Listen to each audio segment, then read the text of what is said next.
And hello, and welcome back to Retrieving Sanity with your podcast host Keegan, and this is your podcast for all mental health, addiction, recovery issues, and topics. And today we have a very special guest because he does something that a lot of people don't really understand too much, and that is, well, psychedelics, and he's an expert on them. So, Jeremy Van Wert, how are you doing today? I'm doing great. I'm looking forward to having a really awesome conversation about this incredible field that is really opening up that honestly our society has been robbed of for such a long period of time. And we've been often taking medications that are insufficient for the things that we actually need, real healing, instead of, just kind of covering over some symptoms. So I'm looking forward to it.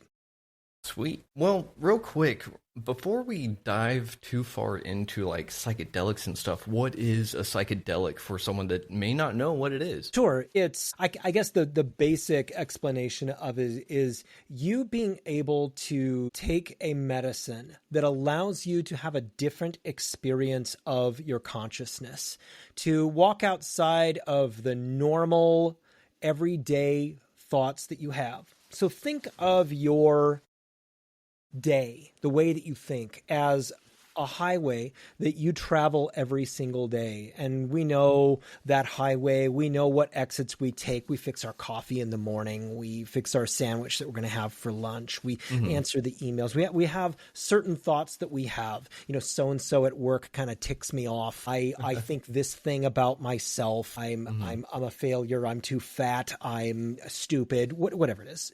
And the psychedelic allows you to connect different parts of your brain, like you're connecting a giant interstate system in your mind, and you can start traveling through other spaces of your mind, connect other creative ideas about yourself. And these creative spaces can be creating new identity, new realities for yourself. They can be mystical. They can be connecting with old trauma and forgiving yourself. You can hear colors. You can smell sounds. You can be in a dimension where you feel like, my God, I'm connecting with other dimensional beings. There's certain psychedelics that can allow for that. But deep down, the reason why these are so tremendously effective is that in our civilization that we're living in now, it's a very tangible civilization. It's one where everything that we do is action and consequence, and we drive cars and we write on papers, and everything's very in this world, whereas the psychedelic medicine world is one that takes you to a different world that is accessible to you that we don't often travel on. Quite honestly, it's not an uncommon belief about psychedelics that those who are attempting to hold our civilization together from the top have been kind of really hitting the brakes on psychedelics, because the psychedelic makes people look at things in a more creative way. When you're declaring war on other nations and your young people are going, I'm not going to go fight that because it's really stupid, and I'm not that stupid, my life is worth more than that. And there's more to this world than just fighting other people. You've lost control of a compliant population. And so they've had a difficult time gaining prominence because you have big pharma, which has the prevailing monopoly on what is considered wellness. And you have a civilization that is fighting for its own authority. So that's my answer to a question that I forgot already. I believe the question was, what are psychedelics? And that is a very psychedelic answer. I love it. Yeah, it kind of is, huh? But there's something you actually said at the very beginning of it that struck me super deep, because you said that psychedelics are a medicine that you ingest or that you take, and not just a substance. That tells me that your viewpoint, your relationship with that is not just something that is like all willy-nilly, but you respect it and you understand it and you really want to just cultivate it for its best uses for everyone. Yeah. And psychedelics has the ability to be different things to different people. Sometimes, being at a great show and being on MDMA can be really a lot of fun, but it also has this ceremonial aspect to it that you can really get so much more out of it. And I have been getting more and more involved in a Mexican church called Pachamama Sacred Paths, and they do retreats all over the Western United States. And it's an ayahuasca-based Andean cosmology church. And so the concepts that are taught in all of this is that this medicine, it is not just simply something you do and walk on in your life. This is a path to a much deeper spiritual understanding of what your soul actually is and how you relate to the ascended masters of enlightenment. Everybody from Saint Raphael to Archangel Michael to the Christ consciousness to Buddha and these different ascended masters. And the way in which we get so caught up in this kind of tangible world that we let go of the mystical nature of ourselves. And the mystical nature of ourselves, a lot of that can be the key to deep-seated healing. Because, one of the key elements of deep-seated healing is the ability to forgive yourself. Yeah. Now we speak in Judeo-Christianity about we ask for your forgiveness as we forgive you, right? Yeah. Now that's a very good thing. It's also kind of an ego-based consciousness. I'm saying, Keegan, I'm going to forgive you, and I just ask you to forgive me too. But what isn't talked about in the Lord's Prayer is the importance of the forgiveness of self, because there's so much that we carry with us. Old traumas, old ideas, the way in which we talk to ourselves in ways that are negative, where the medicine can take us to a space where we can recognize just how deeply loved we actually are by Mother Earth, Father, Son, by whatever it is that your philosophical and spiritual framework is when you kind of walk into this experience. But when you can feel that deep love and actually learn to forgive yourself for ways in which we all kind of beat ourselves up for one thing or another, then that is one of the base level steps to developing your spirit in a positive way. And so, yes, the wonderful reverence towards particularly the plant-based medicines in this, it's such a great way to get the most out of it and to understand the humble heart that you really should be having with this medicine that can really, really do amazing things to you. Yeah, that humble heart. I think a humble heart is just good to have in general, right? And there's a lot to unpack with psychedelics in the first place. So real quick, I do see something behind you. And it is something that I did forget to mention in the very beginning, but it's the Mindful Mutiny podcast. Is that correct? Yes, yeah, I'm the host of the Mindful Mutiny podcast, and I talk about people's incredible heroic journey through this life, people's incredible stories, psychedelics, ADHD, lots of different incredible people who have wonderful things to say, and a lot of talk about ayahuasca too. Man, and all through my years, that is the one that I want to try that because I know what it's about, but it's I've never been able to travel to go do that. And now, one of the key phrases in the psychedelic world is the phrase set and setting. And when you're going to a real well-trained shaman, or Pampamasaic or Hampeg that has been trained and is ready to serve this medicine. You have somebody who has done a ton of study, a ton of the work in the medicine, a person who knows their light and their dark. They understand their own ego, and they understand also how to love and care for you when maybe some of your shame is coming out, maybe when you're confronting some sort of old abuse that happened to you, maybe when you're seeing yourself for the first time and having an emotion about that, to have somebody that is tremendously well trained to be with you in that work. It is worth the time, the effort, and the money for somebody who has been there, who has cared for many people before you, who has seen the kind of shame and agony or incredible happiness that you're going through and can keep you grounded. I mentioned Pachamama Sacred Paths. They do the ayahuasca work within the United States. So, you don't necessarily need to get a passport and go to Peru if you don't want to, but you certainly can. It's a great thing to do. Mm-hmm. But what I've found in these workers is that they understand what kind of spirit is going on in the room. And so when things are feeling a little bit off in the room, they will burn Palo Santo, like right at the moment. And it just like, bang, you're like back in yourself. And you've got this experience where you're like, okay, I'm going to now start going out again. And they know how to care for you when you are maybe not feeling physically well with the medicine. So having the right people around you, because I've heard a lot of people who show up with medicine, mushrooms, like whatever, here, take what you want. Somebody who's not had any experience with it, you just pop a bunch of mushrooms in your mouth. All of a sudden, like an hour later, you're tripping balls. You don't know how long it's going to last. You don't have anybody who's going to care for you the next day and do the integration work with you and talk about the giant grizzly bear who chased you through the forest last night. And so having somebody who can be there with you is really, really a key to having a positive experience.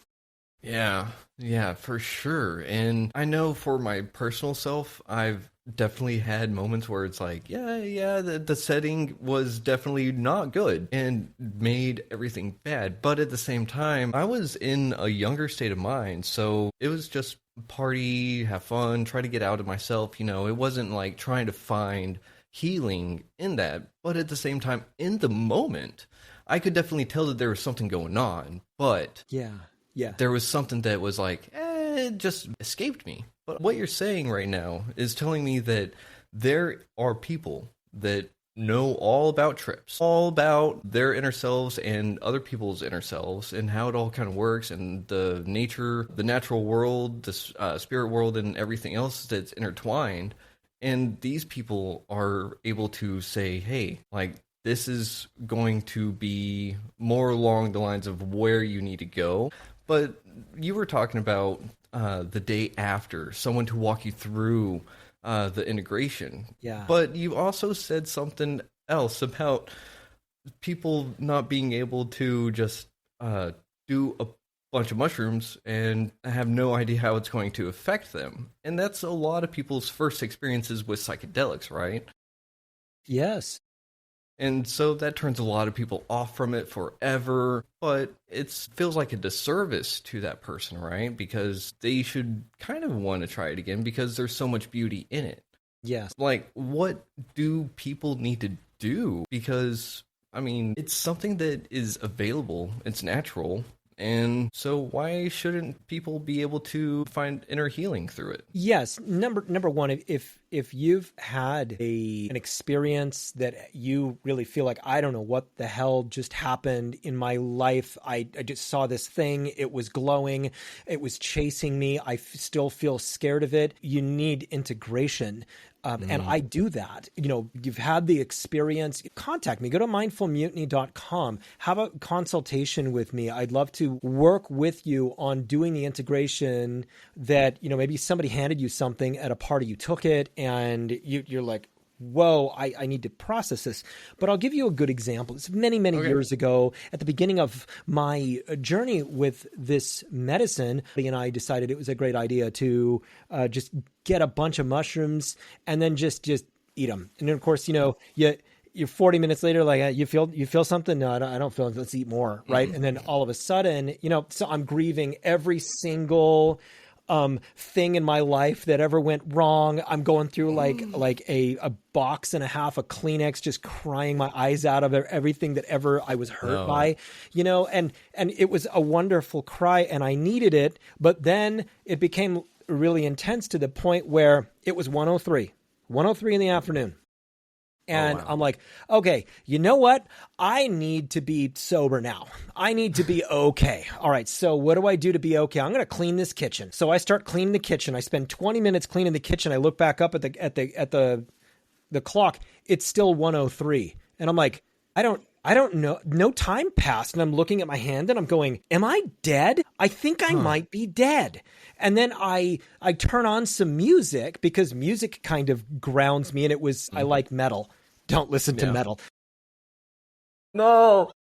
Yeah. No. Yeah. So I'm listening to YYZ and I'm like, that's not grounding me. That's not good energy. And so, like 5 minutes later, I'm crying on my neighbor's deck because I'm like, I think I'm dead, and so, I realized later when I am now okay. It's all worn off. And I had to do this work on my own to figure out why was that so hard for me. And the thing for me was I really had a difficult time not being in control. I had a difficult time in not being able to tangibly use my brain right now. And that lack of control destabilized me. And I needed that control in order to feel like I was in charge of my life instead of just going, I'm going to enjoy the beautiful space that I'm in right now. I'm going to go outside and I'm just going to commune with a tree. I didn't have the maturity in me, the strength in me to just go, it's okay. I'm going to be flying now for another couple of hours and I'm going to be okay. It became very uncomfortable for me because I was unexperienced with the medicine and I didn't have somebody to sit me down and go, you're fine. The cats have been fed. They all have water. They're sleeping. You're okay. And so if I had had that calm hand, that day would have been a more enjoyable thing. And I wouldn't have embarrassed myself in front of my neighbor. But that's really the power of having somebody there that can kind of trip sit with you or hold the sacred space with you. And so that when you become distressed, you have the ability to go, am I okay? I need a hug. I need somebody to touch me. I need to be held because I feel like my mother didn't hold me enough or what have you. And so that can be the power of that. And if you've had a distressing experience and you wonder, why was that so hard? Why did I think that I was dead? And I in great fear of my own mortality because of it, you might need somebody like me who can speak to you about that because it's very real experiences. You really are in a dimension where you are questioning your own ability, whether you're alive or not. And we can do some sessions to help you integrate what it was that you went through and why that upset your ego so badly. Ooh, wow. First of all, thank you for sharing that experience with us, because even though I know that was not a pleasant trip in the moment, it does make for a funny story. But you're saying that integration can be done after the fact, not just the day after? Yes. I mean, it is truly the best. If you're going to do a high dose thing, that you're walking into it having set your intention. You have goals of what you want. And then maybe the mushroom, maybe Mother Aya takes you somewhere else. But at least you walk in with that humble heart going, plant, teach me. I am yours. Love me. I need it. And then you have a facilitator or shaman that can work with you in the after of how do you take this high frequency that you are operating in the medicine and make it so that you operate more at that frequency in your life instead of, I got high a couple of weekends ago and it was hella cool.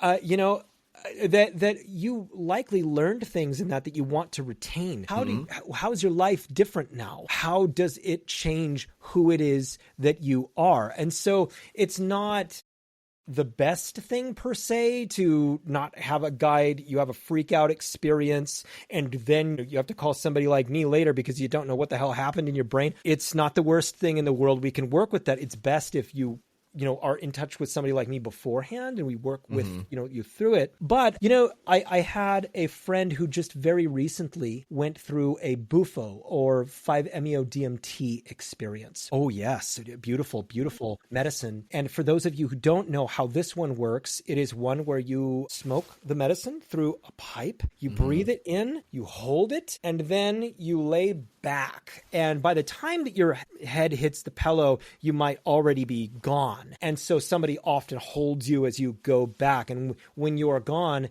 this is a very intense out for between 10 to 20 minutes where you are gone. You are in a different space. You're communing with other things. And it can be a really loving, wonderful experience. And my got the opportunity to actually sit with and say goodbye to his father in the way that he was not allowed. He didn't get the chance to in this life.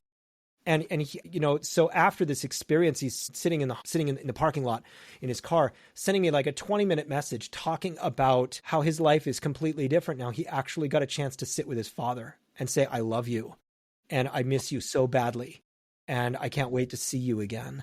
And, this experience of being able to sit in that masculine presence of his father and just love on him, because every man knows that when you lose your father, you lose the one man in this life who wants to see you do better than him. And that was certainly the case in this space. And he was able to actually have that closure that he felt was so missing in his life. And so my question to him was, how does this change who you are? What is the change in your life? And the wonderful thing is that he had sat with this incredible shaman who was very well trained. And she had been working with him on this, and he was able to answer, I feel a greater sense of love for others. I feel a great sense of responsibility to the people around me, and I feel at peace with my father in a way that I wasn't before. A beautiful gift that medicine can give you. And so the medicine itself, each one of them has a different personality, has a little bit of a different feel, and they can be really good for a lot of different brain abnormalities that it will just say anxiety, trauma, depression, ADHD, particularly with a well-trained guide, can really be a game changer. Wow. So psychedelics can help out neurospicy? Yeah. And so I think that the way that I would explain it for me is that my brain is a constant 3-ring circus. It's just a tornado of ideas. And there's, it's music, it's traffic cones that are flying around. It's a truck that's going around, and music and everything. And so to have all of that stop, and for me to be able to just simply sit in beauty and colors and have visions that are very real, and to focus on mindfulness, it's a game changer for me, because I recognize that my brain does have the ability to actually focus for long periods of time on my own wellness and spiritual transcendence, which is very, very difficult often for the person who has like a lot of ADHD. Because doing mindfulness and meditation, for me, I really need guided meditation. I need words to guide me. Now you're going downstairs. Now we're counting. Now you're breathing. Now you're holding. Now you're letting it out. I'm like, okay, I'll do this. And so that the medicine provides for me a space where, and I retain these things that I experience, where it can feed into my mindfulness and meditation life, and so that I can hold my attention for longer in this spiritual plane. Oh, wow. So real quick, I want to kind of bounce back to your friend and his experience, because there was something there that just highlighted something that you said earlier that I really wanted to talk about. And that was the whole fact that what's going on during the trip, what's going on during the experience, rather, is entirely real to that person. 100%, right? Yes. And there's no telling someone that it's not. Yeah. And the simple answer is yes, because the experience is profound and tangible and really not easily explainable, because for some reason, LSD gives me telepathy, and I can see things that are going to happen to me. And I can see what people are going to do around me. And that's a pretty amazing thing. I can see the future. And I've done it a couple of times on LSD. People who come back from a bufo experience often, and I haven't experienced this, speak to entities that are extraterrestrial in nature. And I don't know what that's like, because I've not experienced that sort of thing. But try and tell those people that what they experience is not real, because they've had discussions with entities that have different personalities than them. It's not like a piece of them talking back to them, and so oftentimes you have, the ability to communicate with, in ayahuasca with Mother Aya, who comes to you in some form. And it's often in a form that's not like in the form of a woman that's standing near you, but you can feel her. And, these experiences, they go back beyond written history. And so that's why these experiences are so quintessential to the human experience, because they're carved into caves. Mm. They're hieroglyphics that you can see that people have been having these transcendent experiences with other entities, with other worlds, with spirits. Mm-hmm. For beyond written history. Yeah. And it's crazy because everything just kind of adds on to the just not plausibility, not the maybe believability for some people, but it's kind of like, how can you tell someone about it unless they experience it? Because, and I guess that's kind of what I'm trying to say, is that you have to experience a trip, a good experience, to know what you're really talking about, right? Yeah, and thanks for refocusing that question, because I think I went down the football field a ways.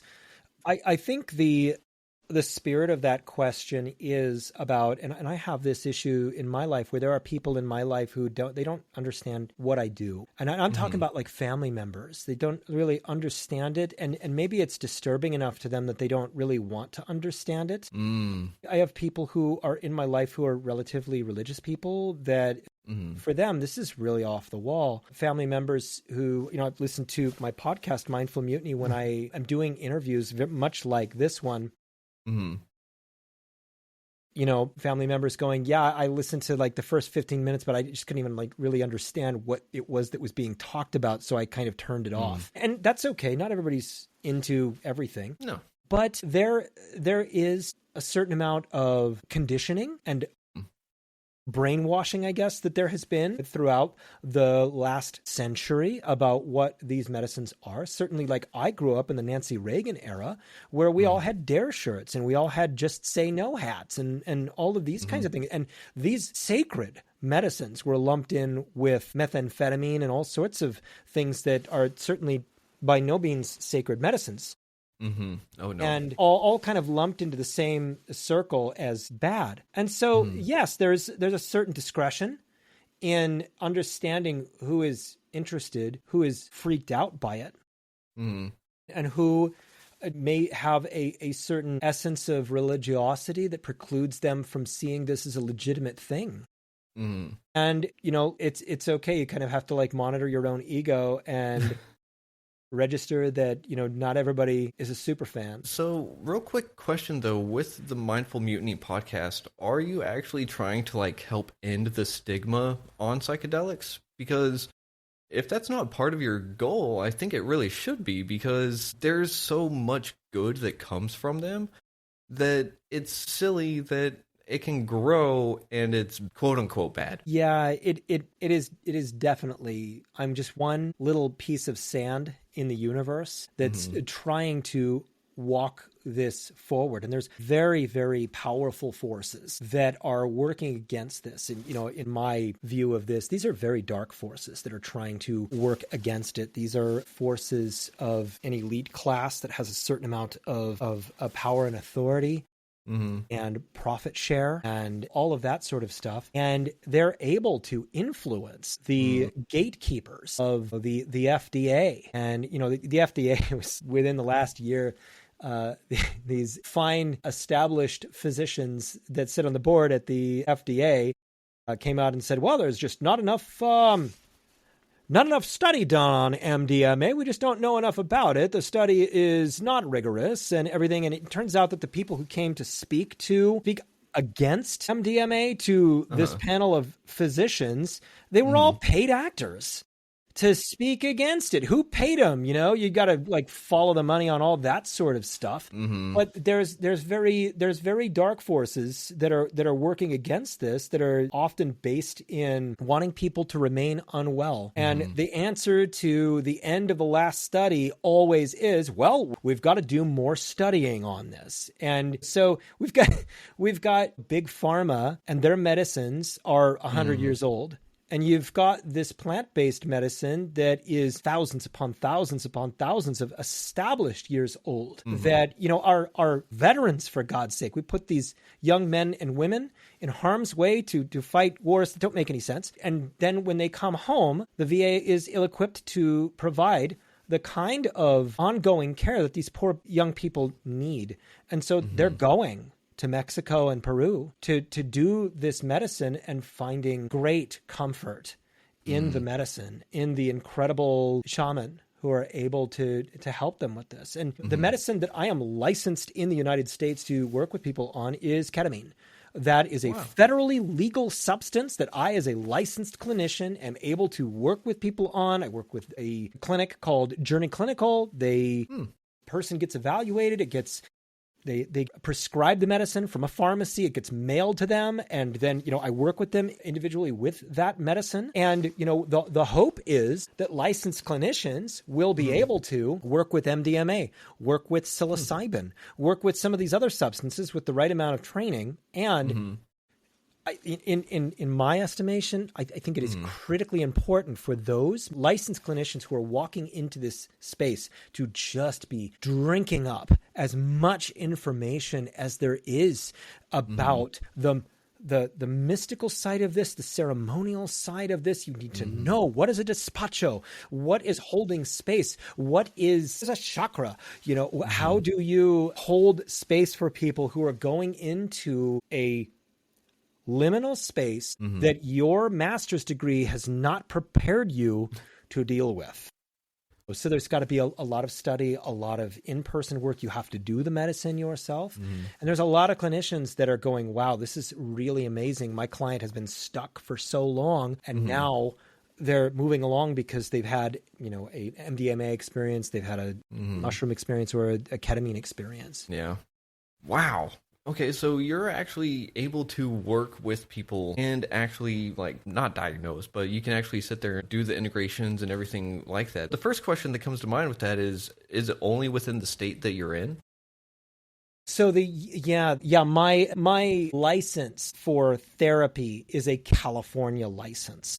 Okay. And so this work does need to be done in the state of California. But what I also want to do is talk with people who are interested in this medicine, who want to know where to go, what to do, how to remain safe. So, mindfulmutiny.com, if you want to talk about this stuff that you're not familiar with, and we can talk about what might work for you. Wow. Okay. So everyone out there definitely need to stop by, because I know I'm going to stop by because there's a lot of integration work that I could definitely have done. But, and so that kind of leads me to my next question, though, was integrations and everything, because hang on. I actually had 4 other questions before that. Man, there's a lot to unpack here. But first, real quick, I do have one question I like to ask people, because our episodes are limited to an hour. Do you think we could see you for a second episode to follow up on psychedelic integrations and everything like that? Because, again, there's a lot that I want to ask, and I don't think we're going to get it in this episode. I'm honored to be asked by you to do that. I would love to come back. Okay, so, and then that brings me right back to the guided meditations. Do you also find yourself, even in guided meditations, going now we're going this way now? Yeah. Oh, yeah. Okay, good. It's not just me. No, it's very normal. And so I'm going to get into a little bit of my kind of ADHD talk here. Okay. There's your brain as a person with ADHD. It's just simply unique, and you have to kind of understand how it works and how it's different. There's really awesome music that is very helpful for you when you need to do hyper focus. Number one, you got to shut off your phone and have turn off your notifications if you really need to focus on things. Okay. And search for on YouTube or Apple Music or what have you, ADHD music. And there's sounds that are white noise, and I can't really make it, but it's this noise that can just be, and it goes up and down and up and down. And then sometimes they put it behind pulsing music, synthwave music that's not terribly distracting. And what it does is it blocks out a lot of the extraneous thought so that you can just focus on reading the email, getting through the task, focusing on what it is that you need to do. And it's hypnotic. Okay. And so, when you're talking about having a difficult time in the actual meditation state and going, even with a guided meditation, I sometimes walk out and walk back in.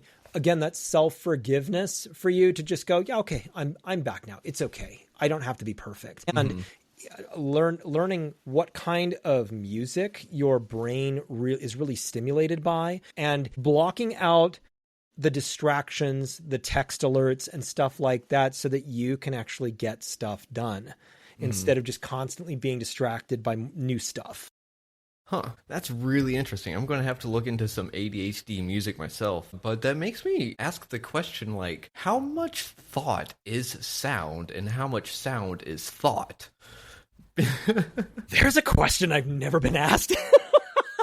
and so I think what I can say is that, the regular person kind of can focus, pinpoint, and vertically, and we focus horizontally. And it's why when we're on a walk, we can usually spot wildlife because we have the hunter brain. We're constantly like scanning. And I think we're scanning sounds too. Yeah, because I'm always doing like a sonar kind of thing. Like if I hear something, where was it? I'm monitoring the sounds that my dog is making while she's sleeping on the floor here. And thinking about that, and I have to like move my attention back to you because I'm constantly scanning for those sounds. Yeah. That's just a normal thing. Okay, so I may need to really, really go get diagnosed for ADHD because it's one of those things. Growing up, I was always like, I'm pretty sure I have this. And my parents were like, no. And then now it's like, I'm pretty sure I have this. And my dad's like, yeah, you have it. And I'm like, well, it would have been nice to like get treated or something a little bit sooner. And so now I'm kind of playing this catch-up game, and it feels like a lot of people are playing the catch-up game. Is that kind of your experience dealing with this kind of stuff at the moment? Late diagnosed ADHD is a real thing, and it can be, number one, a real relief, and particularly this happens with women, because I know that I was a spaz. I was all over the classroom, and so I took up a lot of the space, whereas girls had a better ability to be quiet, but they daydreamed, and so they didn't get anything out of the educational part of things, but they were quiet. So the teacher was looking at me, and they kind of maybe later in their life came to, gosh, I've got ADHD too. And so, okay, now I'm going back to the question. The question was late diagnosis for and so when you kind of start going down the rabbit hole on ADHD stuff, it can be a real comfort to understand that's why I do that. I sleep and I do the claw when I sleep. I wake up every night at like 3 a.m. just thinking about nothing in particular, and I can't go back to sleep. Listen to everything on 2.5 times because that's as fast as my auditory processing actually is. Nobody else can understand it because it sounds like a chipmunk, but I'm getting every single word. Those kinds of things, and that sometimes we're not all that good of knowing how we come off. We're sometimes a little bit too honest about things, and some people don't appreciate that. And then all of a sudden, somebody at work's pissed off at you, and you go, why is that person such a jerk? And you realize it's because for them, maybe you said something at some point that just kind of hit them wrong or something like that. So understanding that piece of you, it can also help you in your relationships, because sometimes we can look directly in somebody's eyes and they can be telling us something and we didn't hear a friggin' word they said, and we're focused on different stuff. And then we're kind of embarrassed to admit that we didn't hear anything. Yeah. And so we have to be able with our significant others to go, I'm super sorry, this is not personal. I need to just start again. Man, yeah, no, all that just sounds like super on point and right up there. And I'm like, yeah, and there's some other things. Like, here's one that I read online, and then I was like, wait a minute. And then I was like, surely that's not me. And then it happened, and I was like, oh, and it was procrastinating going to the restroom. And drinking water. Yeah. What is with that? Like, or even eating sometimes. I'm like, I don't need to eat. Like, I still got energy but the water and using the restroom for some reason, nope, I can procrastinate those until it's like, oh yeah, no, I should have been with that a long time ago. But it's weird. It's very weird. This is super real. I didn't really realize that my father had ADHD until much later in my life, because he's a very accomplished man and he's able to like hyper focus on certain things. And he had a really amazing career at NASA. So yeah, that's a whole different story. He's an amazing guy, but he would go for hours and hours and hours, and just wouldn't think of eating. And so, he's an elderly man now, and he's didn't drink anything all day long, was watching a Portland parade and just fainted.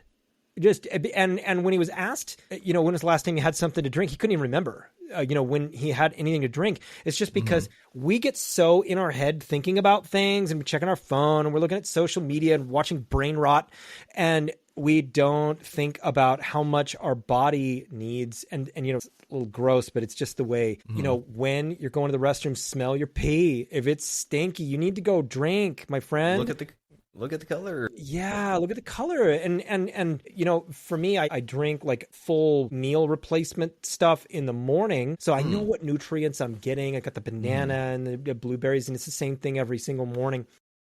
And I know that I'm good. I don't, forget to eat. It's a routine. Yeah, it's definitely something that I've had to remind myself about a lot more lately. And it's also kind of weird, and this may require some actual like psychiatric diagnoses, but I was on mood stabilizers for a little while, and then I noticed my emotions weren't in full swing. And so I was like, great, I'm not this again, because I like my emotions. Even if they are paralyzing or whatever, I want to feel what my body actually wants to feel. So I tapered off the medicine and I started feeling all good again. But now I swear my ADHD is like 10 times worse. It's weird. And it's not all of it. It's just certain aspects. And eating and keeping hydrated is one of them. And so the interesting thing about what you're talking about is ADHD and mood instability. We have the ability to get really down on ourselves or really pissed off at things and not let it go. It's a real character flaw that we have. We tend to carry anger for a really long period of time. And it's not that anger is always a bad thing, but when we get so angry that we're harboring that for a very long period of time, it often comes from a deep-seated hurt that we've experienced rejection over and over and over. We're tired of being rejected, whatever that is, but we can get really pissed really quick. And so being able to take something that's an actual healing medicine that can help us not just forget our emotions, because that's not a great thing, but be able to feel good and have the full spectrum of emotion, because we're going to grieve. We're going to feel happy. We're going to feel elated. We're going to feel disappointed. It's just that we have to feel it in moderation and not just lose ourselves in it. Yeah, for sure.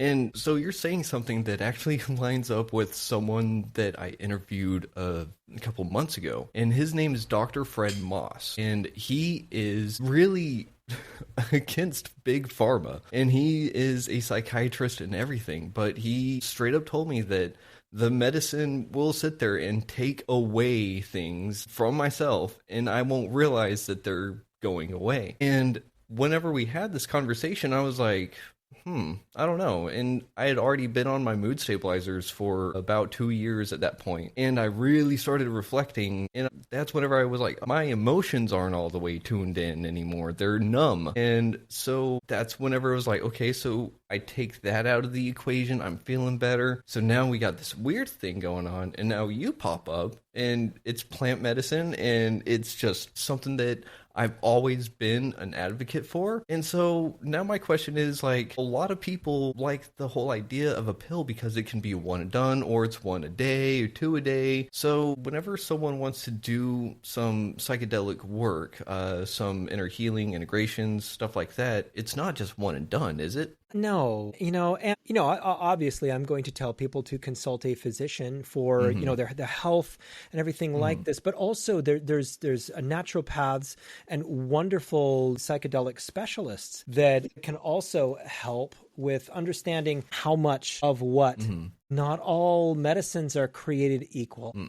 And people who are really into the world of ayahuasca, they do it on a semi-regular clip. Now, we all know that somebody can do, 300 ayahuasca trips and still be a jerk. But there's the integrating the humility into yourself is really the most important thing. Mm-hmm. I do, a heroic dose of, ayahuasca, one of these like retreat weekends on about every 6 months, because I want that period of time in order to integrate the new me into me.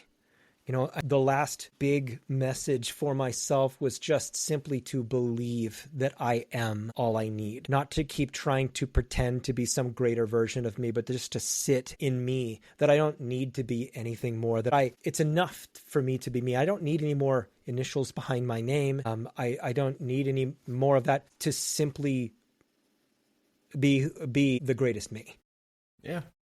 It feels rather simplistic, but it is also profound. And that's been my takeaway that I've had to integrate into my life in this 6 months to really believe in that version of me. So some people will want microdosing or need microdosing. Some people will want periodic heroic doses. Some people will want MDMA. Some people will want ayahuasca or Nino Santos or 5-MeO-DMT. They're the different ones, the different dosages is unique to what the person needs out of the medicine. That is really good to know, because that way someone doesn't just go, I want this, and they just choose something from a random wheel or pick something out of a hat, rather, because it may not be very good. Oh man, there was a question. Oh no, it was a really good one too. No. No, you're doing great. I'll just write it down, and there we go. That's going to be the best way to do that. And man, I wish my ADHD was actually treated a little bit. This is a really like normal moment. And, so how do I deal with this? Because I deal with this sort of thing all the time. And, I've got 4 screens looking at me right now. And whenever I've got, I'm interviewing somebody and I realize that I didn't, flip the mattress upstairs, I have an actual to-do list on this screen over here. And I just type flip mattress, like whatever it is, because I know that thought will be gone. I have to write these things down. And I love the ding sound when I do the thing. And so, yeah, I use the technology to help me follow through on the things and finish things instead of just start them. Oh, so you just said the follow through word and finish the F words. Yep.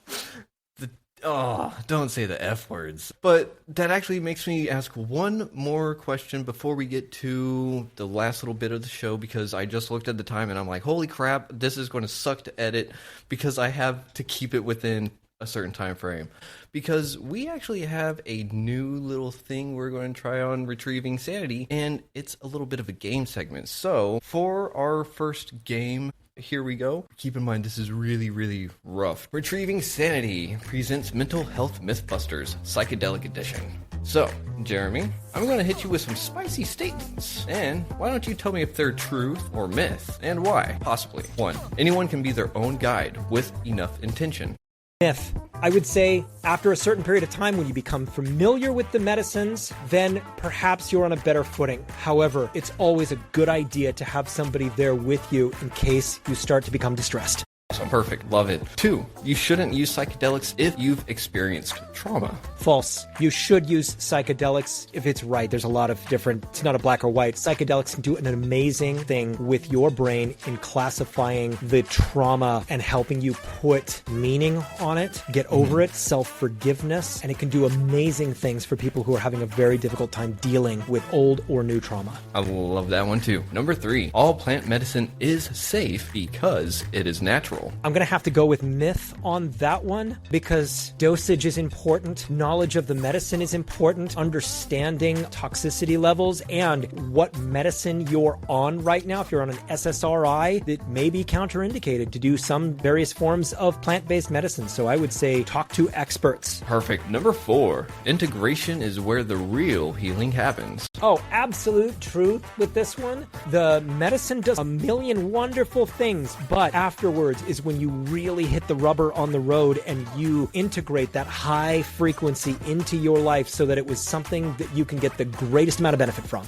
And number 5, if you've had a bad trip, it means the medicine did not work. False. The challenging journey is something that you can learn from. Why did the bear chase you? Why were you afraid of time? Why are you afraid of death? Why are you afraid of disorder? Why is it that you saw something that disturbed you when you thought about your work while you were in the medicine? You need to process that and understand what's going on deep down in you. The bad trip is as valuable as the euphoria and the beauty. Right on. Number 6, psychedelic therapy is just a trendy spiritual bypass. False. Full statement. Good. Would just say that I think it's very important that whoever you're doing it with, whether it's a licensed clinician or a shaman, really understand where that person was trained. You have to vibe with the person. You have to trust. It's a great deal of trust with the person that you are working with. If you're going to be doing the medicine with this person, you have to understand what role does touch play in it. It should be talked about beforehand. Are you comfortable being touched? One of my things is that I will hold my hand out and you can touch my hand, so that there's a really strong delineation of what is appropriate touch during this, because touch can be very, very important, but also something that can, be complicated. And so you have to have somebody who's super well trained and I've been trained by the California Institute of Integral Study with one of the preeminent programs that teaches therapists and nurses and doctors about this medicine. And I'm also going through the shamanic initiation process with Pachamama's Sacred Paths under Andres Villa. That is really awesome. So why don't we move on to number 7. The insights you get while tripping are always true. That's complicated. I'm going to go ahead and say no, because there's often a great deal of archetypes that you're dealing with. Some things can be confusing.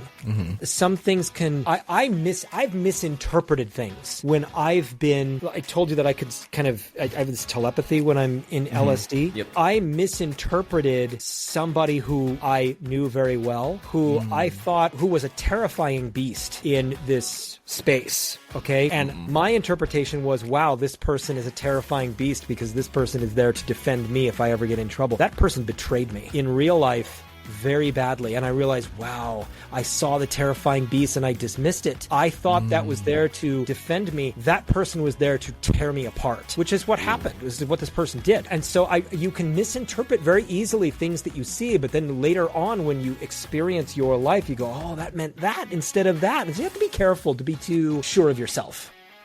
I love that answer, and thank you for giving personal experience on that as well. And so that brings us to number 8. Psychedelics are not for everyone. Oh, that's true. That's true. This is something that you really need to be called to. There's certain diagnoses that you shouldn't be doing this. It might be too distressing. There's certain physical conditions that may not be indicated for doing this kind of medicine. And there are legitimate, strongly held spiritual beliefs that may preclude people from wanting to do this or believing that this is a good thing. And we're all different people on different journeys, and that's okay. And so it works for you if you're called to Mother Aya, if you're called to the mushroom, that's great. Just make sure that when you're doing it, you understand the dosing, you're with somebody who understands how to care for you, and you're in a space where you're not going to end up running around in a chicken outfit and getting tased by the cops. Real thing. Was that you? Oh, no. There's a viral video right now of a poor middle-aged guy running around in a chicken outfit. And, of course, the cop walks up. Guy's not compliant right away. So he just tases him and tases him and tases him. It's terrible. It's terrible to watch. Oh, no. I'm like, what are you doing outside of a house, bro? Go inside. Well, worst trip ever. Yeah, right. I can't imagine one much worse. All right, so that brings us to number 9. You should never talk about your psychedelic experiences with people who haven't done them. That's a myth. In that, you will know who's receptive to this. There's a lot of people who are really curious.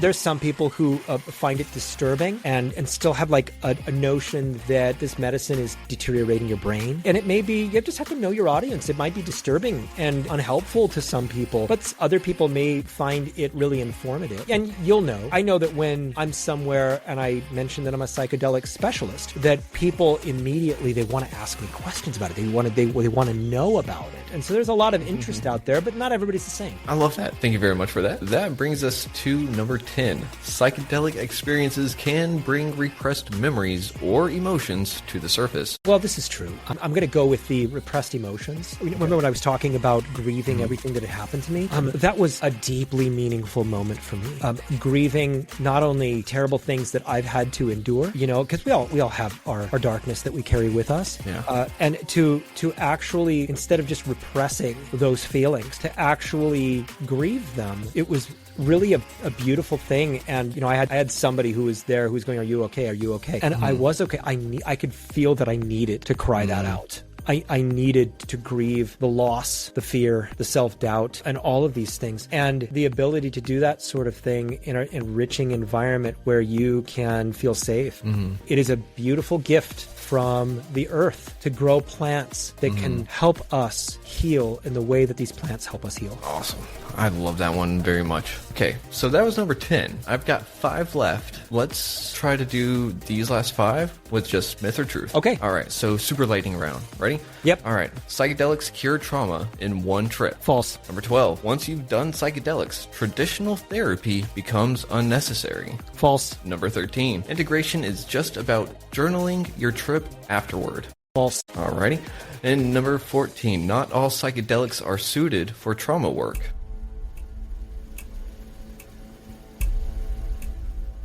True. All right. And then number 15. The set and setting play a huge role in the outcome of a psychedelic experience. Yes. Absolutely true. Awesome. So, now that we're going through, let me tally up the points here. Yep.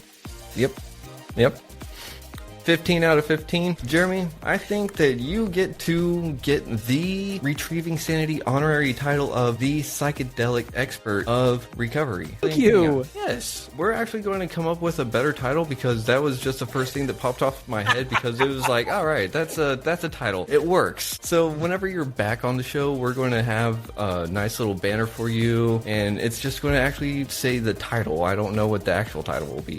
My ego feels so good right now. I won something. It feels good. Thank you. Yes. And Jeremy, for the last bit of the show, do you have any shout outs real quick? Yes, I do. I'm the host of the Mindful Mutiny podcast. Please listen on YouTube and Rumble and all of those. Also, mindfulmutiny.com is where to go to find out all the different things that I'm into. I've written a book called There Is More. I do coaching that is about helping I don't just work with psychedelics. I work with couples. I do therapy. I work with people on setting up a strategic plan for their lives and holding people accountable for where they're going. I can do that anywhere with anybody all around the world. And so the work that I do, because I'm ADHD, I have my hand in a lot of different things.